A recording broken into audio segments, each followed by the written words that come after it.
أسمو وأجتاز السماء جلالا RK مشاعرہ media.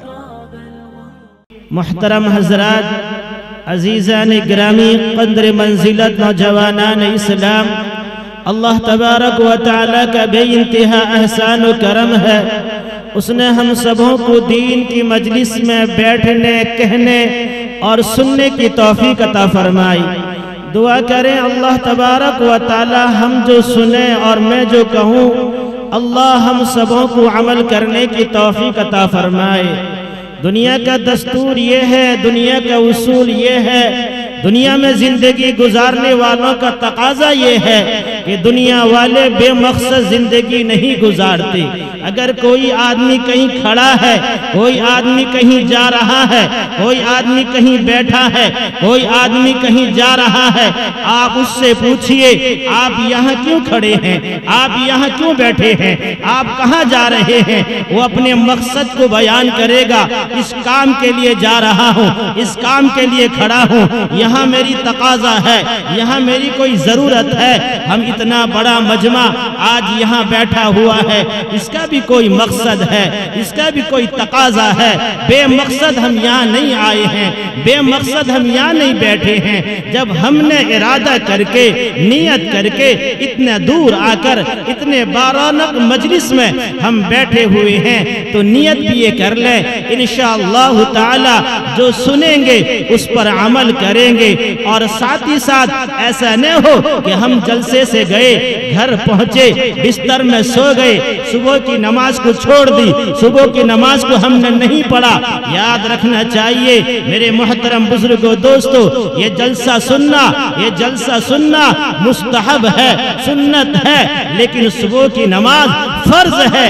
ایک بعد نماز کو چھوڑنے سے، ایک فرض نماز کو چھوڑنے سے 2,88,00,000 دن ہم جہنم میں جلیں گے۔ میرے محترم بزرگوں، دوستو، ایسا نہ ہو کہ یہ جلسہ سننے کی نیت سے، یہ جلسہ سننے کی اسباب سے، یہ جلسہ سننے کی سبب سے ہم صبح کی نماز کو بھی چھوڑ دیں۔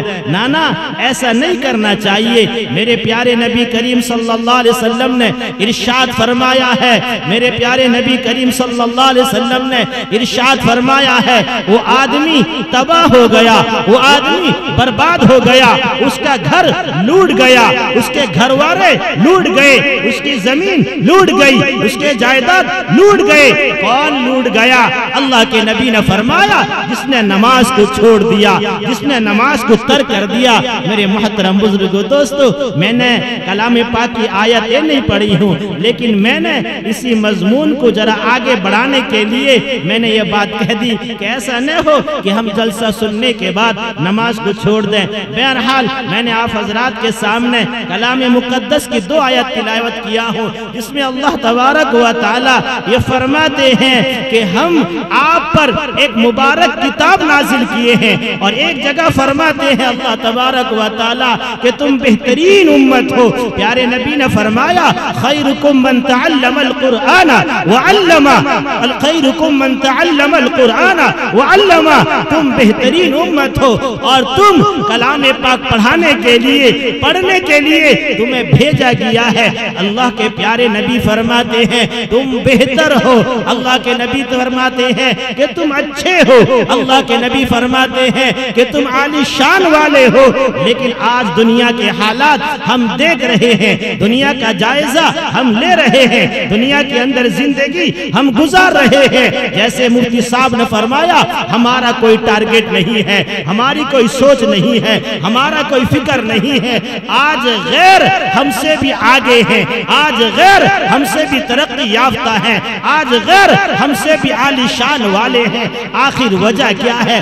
جبکہ اللہ خود کلام پاک میں فرماتے ہیں کنتم خیر امہ، تم بہترین امت ہو، اخرجت للناس تأمرون بالمعروف، تم نکالے گئے ہو اچھے کام کے لیے، برائی کے کام کے روکنے کے لیے۔ اور پیارے نبی نے فرمایا خیرکم من تعلم القرآن، تم بہتر اس لیے ہو کہ تم کلام پاک پڑھاتے ہو اور کلام پاک پڑھتے ہو، اللہ اکبر، سب کہہ رہے ہیں پوری دنیا کو پیدا کرنے والا، زمین کو پیدا کرنے والا، آسمان کو پیدا کرنے والا، عرش کو پیدا کرنے والا، فرش کو بنانے والا، وہ یہ کہہ رہا ہے کہ تم بہترین امت ہو۔ اور جس نبی کو اللہ نے پیدا کیا، جس نبی کے صدقے میں اللہ نے دنیا کو بنایا، اللہ نے چاند کو بنایا، اللہ نے سورج کو بنایا، اللہ نے ستارے کو بنایا، اللہ فرماتے ہیں اگر مجھے محمد عربی صلی اللہ علیہ وسلم کو پیدا کرنا نہ ہوتا، نہ میں زمین بناتا، نہ میں آسمان بناتا، نہ میں یہ چاند بناتا، نہ میں سورج بناتا، غرض میں نے محمد کے صدقے میں پوری دنیا کو بنایا۔ اللہ اکبر، اس نبی، وہ پیارا نبی، وہ محمد عربی یہ کہتا ہے کہ تم خیرکم من تعلم القرآن وعلم، جو قرآن پاک کو پڑھائے، جو کلام پاک سیکھے، کلام پاک کو سکھائے، وہ بہتر ہے۔ جب سب طرف سے ہمیں بہتر کا ایوارڈ مل رہا ہے، سب طرف سے ہمیں افضل ہونے کا ایوارڈ مل رہا ہے، سب طرف سے ہمیں اچھا ہونے کا سب کہہ رہے ہیں، پھر ہم برباد کیوں ہیں؟ ہم برباد کیوں ہیں؟ ہم برباد کیوں ہیں؟ کوئی اللہ والا اپنے آپ کو سمجھانے کے لیے امت محمد عربی صلی اللہ علیہ وسلم کو سمجھانے کے لیے بتاتے ہیں کہ دیکھو اللہ نے اصول بنایا ہے، اللہ نے راستہ بتایا ہے، اللہ نے طریقہ بتایا ہے، پیارے نبی نے واضح کیا ہے، پیارے نبی نے تشریح کیا ہے، پیارے نبی نے شریعت کو لا کے اپنے امت پر بچھا دیا ہے، بتا دیا ہے۔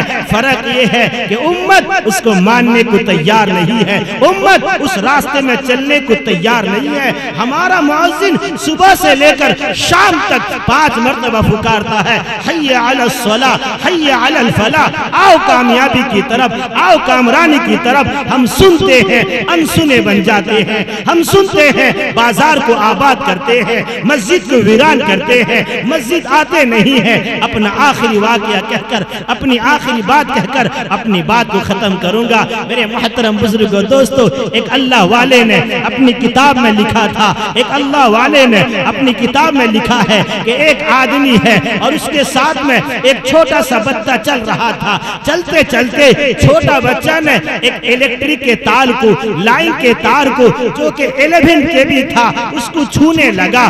باپ نے کہا بیٹا اس کو مت چھو، اس لیے کہ 11 kV کا تار ہے، یہ لائن کا تار ہے، اور جو اس کو چھوتا ہے وہ موت کے دہانے پر، موت کے گھاٹ پر اتر جاتا ہے۔ بچہ کہتے ہیں ابو یہ تار میرا کچھ بگاڑ نہیں سکتا، ابو یہ تار میرا کچھ بگاڑ نہیں سکتا، میرا کچھ کر نہیں سکتا۔ باپ کہتا ہے بیٹا نانا تجھے موت کے گھاٹ میں اتار دے گا۔ بچہ دوڑ کر جاتا ہے، تار کو ہاتھ میں لیتا ہے، کھیلنے لگتا ہے۔ پھر باپ پوچھتا ہے بیٹا تو نے تار کو کیسے چھوا؟ یہ تار کو تو نے کیسے ہاتھ لگایا؟ یہ تار کو تو نے کیسے ٹچ کیا؟ وہ بچہ کہتے ہیں ابا اس کا کنیکشن ٹرانسمیٹر سے کٹ چکا ہے، اس کا کنیکشن ٹرانسمیٹر سے چھڑ چکا ہے، اس کا کنیکشن ٹرانسمیٹر سے ٹوٹ چکا ہے، جس کی وجہ سے اس تار کے اندر کوئی پاور نہیں ہے، جس کی وجہ سے اس تار کے اندر کوئی پاور نہیں ہے، کوئی طاقت نہیں ہے، کوئی سپلائر نہیں ہے، یہ تار بیکار ہے۔ اللہ والے نے فرمایا اسی طرح امت محمد عربی صلی اللہ علیہ وسلم کا تعلق امت محمد عربی صلی اللہ علیہ وسلم سے ٹوٹ چکا ہے۔ امت محمد عربی صلی اللہ علیہ وسلم کا کنیکشن، امت محمد عربی صلی اللہ علیہ وسلم کا کنیکشن محمد عربی سے ٹوٹ چکا ہے، اللہ سے نہیں ہے، اللہ سے رابطہ نہیں ہے، اللہ سے کنیکشن نہیں ہے، محمد عربی سے کنیکشن نہیں ہے۔ ورنہ رب کائنات نے فرمایا ہے کنتم خیرا، پیارے نبی نے فرمایا ہے خیرکم من تعلم القرآن وعلم۔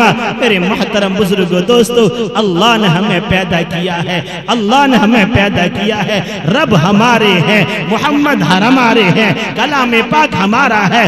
ہم کیسے پریشان ہو سکتے تھے، لیکن اصولی بات یہ ہے کہ ہم اللہ سے ہمارا تعلق نہیں ہے، مسجد ہمارے آباد نہیں ہے، مسجد ہمارے آباد نہیں ہے، مسجد ویران ہے، بازار آباد ہے۔ میرے محترم بزرگوں، دوستو، اللہ کرے اتنے بڑے مجمع میں کچھ تو فائدہ ہو جائے، ہم سننے کے بعد کچھ تو نیت کریں عمل کرنے کے لیے۔ اللہ تبارک و تعالی مجھے بھی اور آپ آپ لوگوں کو بھی دونوں کو کہنے سننے سے زیادہ عمل کی توفیق عطا فرمائے۔ اللہ تبارک و تعالی ہم سبوں کو نمازی بنائے، دیندار بنائے، سنت پر چلنے والا بنائے، سنت پر مر مٹنے والا بنائے، عاشق رسول بنائے، عاشق کلام پاک بنائے۔ اسی پر ہماری کامیابی ہے، ورنہ دنیا کے کسی خطے میں کسی قانون پر ہماری کامیابی نہیں ہے۔ اللہ تبارک و تعالی مجھے کہنے سننے سے زیادہ عمل کی توفیق عطا فرمائے۔ وآخر دعوانا الحمدللہ رب العالمین۔